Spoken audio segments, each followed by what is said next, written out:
அனைவருக்கும் வணக்கம். நீர் உணவு முறையை சுருக்கமாக கீழ்க்கண்டவாறு விளக்குகிறேன். காலையில் எழுந்தவுடன் பெட் காஃபி என்பதை மறந்து விடுங்கள்.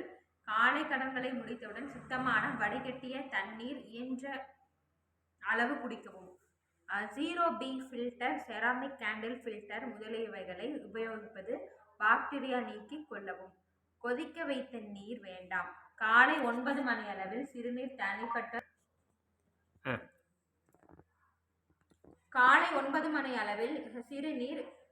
தனிப்பட்ட துர்நாற்றத்துடன் அசுத்தமாக பிரிவதை நீங்களே உணர்வீர்கள். பிறகு 10 மணி அளவில் உங்கள் உணவு பழக்கங்களை ஆரம்பியுங்கள். அசைவ உணவு பழக்கங்களை ஒதுக்கிவிடுங்கள். பாலும் அசைவ உணவுதான். பால் மியூக்கஸ் ஃபார்மிங் டயட்டில் முதன்மையானது என்று டாக்டர் அர்னால்ட் எகரெட் குறிப்பிட்டுள்ளார்.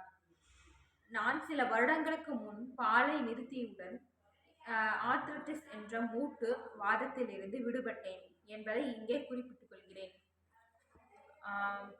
ஒரு பாத்ரூம் ஸ்கேல், உடல் எடை பார்க்கும் மெஷின் மற்றும் ஒரு செராமிக் கேண்டில் ஃபில்டர் வீட்டில் வாங்கி வைத்துக்கொண்டு நீர் உணவு பழக்கத்தை ஆரம்பிப்பது நல்லது.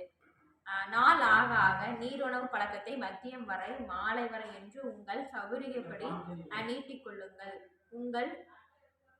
உங்களை நான் ஒரு நாள் கூட பட்டினி போடுவதில்லை. ஒவ்வொரு நாளும் நீர் உணவு முடிவுக்கு வரும்போது ஒரு சப்பாத்தியும் வேண்டிய அளவு வேக வைத்த காய்கறிகளையும் சாப்பிடவும். உணவு குறைவாக போட்டுக்கொள்ளுங்கள்.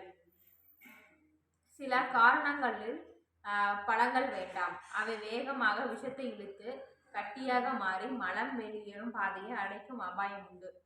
உடல் எடை குறைந்து கொண்டே வரும். சில மாதங்களில் நிலைத்த எடையை அடைந்து எத்தனை நாள் உபவாசம் இருந்தாலும் மேற்கொண்டு எடை குறையாது.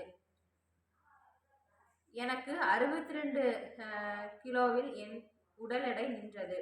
அந்த சமயம் உடல் சுத்தமாகிவிட்டது என்று பொருள். சுத்தமான உடலில் சிறுநீர் வெளியேற்றம் மிகவும் குறைந்துவிடும். உடலில் உள்ள எல்லா நோய்களும் மறைந்துவிடும். உடலின் ஆரோக்கியத்தில் ஏற்படும் முன்னேற்றம் நன்றாக உணரப்படும். நன்றி.